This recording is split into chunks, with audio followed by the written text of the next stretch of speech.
So, hello everyone! Welcome to my vlog for today with Sus Vlog Channel. So, nasa live ako guys. Nag-start ng video kasi may susunduin tayong kapatid ng aking love.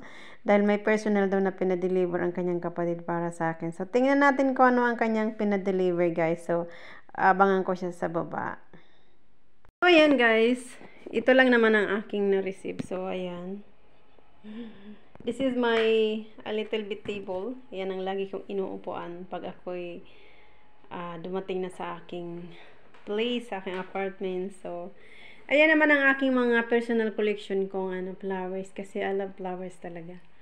Mayroon din akong, yung doon sa side na yun, ayun no. Mayroon din akong halaman. Nilalagay ko siya malapit sa window para ayun. Ayan lang guys, ang may share ni Sus sa aking mini series for today. So, of course, I would like to say thank you sa aking love, sa laging hindi pa rin niya kahit wala siya dito sa malapit sa akin, nakasama ko is, he's still so sweet, he's still so, how to say that one, very approachable. Hindi pa rin niya nakakalimutan, kumbaga. So, thank you for him. Parang ito yung New Year's flowers gift niya sa akin na pinadeliver pa talaga personally sa kanyang kapatid. So, I'm very thankful naman to be honest. Kaya, naisipan ko siyang i-share sa aking vlog. And of course, because I think there's nothing wrong, diba? So, ayan.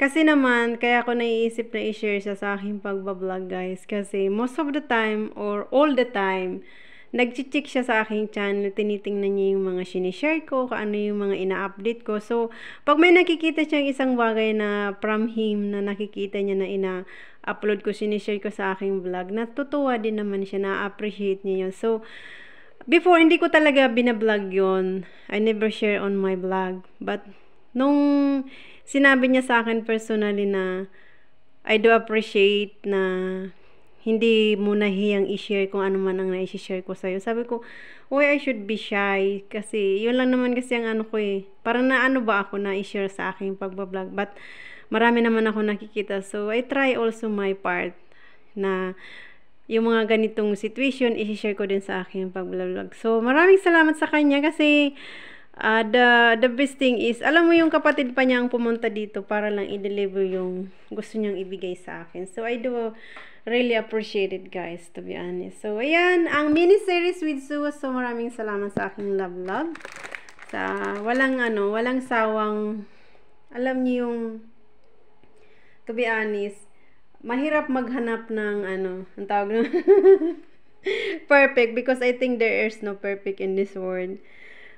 Lahat tayo may mga. So, ayan guys, bago pa mahuli ang lahat, magigit ready ako ng aming dinner ng kapatid ng love ko. love ko, sorry. I don't know how do you call this one. It's just like my way, how I call it. So, I'm planning to, prepare para sa aming dinner. Actually, nahiya nga ako kasi very simple lang ang dinner na pag-prepare ko sa kanya. But, kasi wala din akong time masyado guys kasi busy sa trabaho. So, ayan. Kararating ko lang nga actually sa aking work. Nagbihis lang ako ng mabilisan kasi sabi ko dadating na siya. So, inilagay ko lang guys ang flowers sa table para naman makip fresh siya. So, inilagay ko sa flower vase na may water. So, of course, yun. So, ilagay natin sa table para naman look beautiful ang ating table. So, ayan, bago pa mahuli ang lahat, guys, I will get ready para sa aming dinner. Mamaya makikita nyo rin ang aming, kakainin for our dinner. Mag-church din kami. So, ayun. I-set aside muna natin ang ating flowers na na-receive na iyan. So, of course, white flower is symbolized of So, ayan. I think I will go to my kitchen and prepare everything ng aming, para sa aming dinner. Actually, simple lang naman ang aking prepare today. I just cook some spaghetti. So, ayan. Bago pa Ano kasi nasa ano siya na nag-use ng toilet yung kapatid ng ano ni Hamza. So ayan guys. Pupunta muna tayo bago tayo magpa-flex. Ayusin muna natin ang table para naman makapagkain na paglabas niya, pag after use niya ng toilet. So ayan. Inamoy ko lang ang bulaklak kasi parang ang bango. Bango naman talaga. So ayun. It's a beautiful white rose flower. So ayan. Kasi usually, pag birthday ko yan, nagbibigay siya ng red color pag birthday ko. Pag Valentine's naman, pink, ano yan. Something like pink ang binibigay niya. And since it's December and New Year, so ayan guys, bago mahuli ang lahat, bye-bye muna. At ako'y magigit ready ng aming dinner naming dalawa. So ayan, ang magulong table ni Sus, guys. Ayan, nagluto ako ng spaghetti, nagawa ako ng salad. Cheers din tayo guys. Of course, nagbili rin ako ng cake para sa aming dessert. Guys, we're eating some cheers spaghetti. Guys. Ayan ang gumawa ko ng spaghetti. At saka yung, nandito yung kapatid ng aking love. Say hi! Ayan, nag-deliver ng, wait. Just eat. Nag-deliver siya ng, ayan. Yung flowers. Спасибо большое. Это Hamza сказала, да? Да. Ayan, we're eating dinner, guys. Nagraras kasi may pasok siya bukas, guys. So, ayan. Mamaya na lang ulit. Nagkakain kami ng dinner. Ang gulo ng aking table, guys, kasi galing ako ng trabaho. Nag-out lang ako ng early, a little bit ngayon kasi nga papunta siya. So, ayan. Kain muna kami, ha? Ayan, guys, ang magulong table ko. Mag-cheers tayo, guys, kasi ano mo naman. Cheers guys sa aking ayan.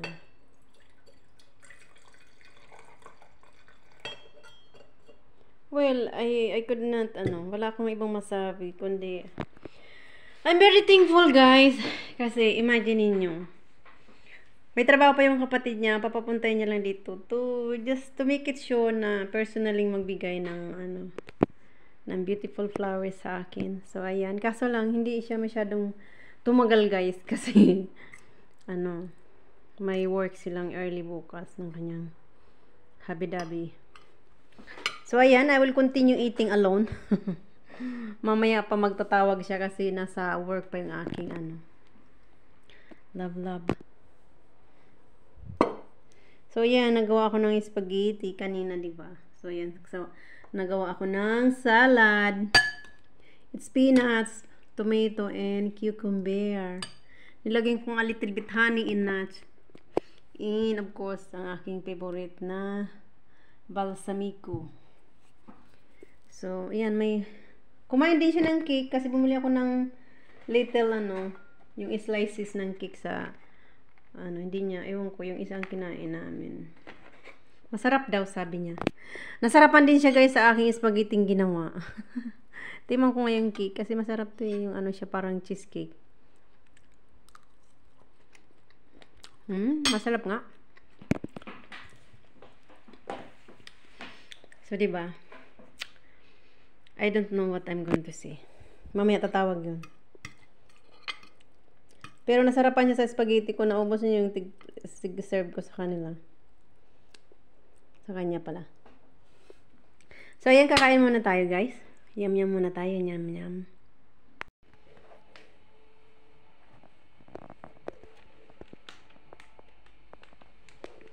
Ang gulo ng aking living room. Ang dami kong kalat guys actually.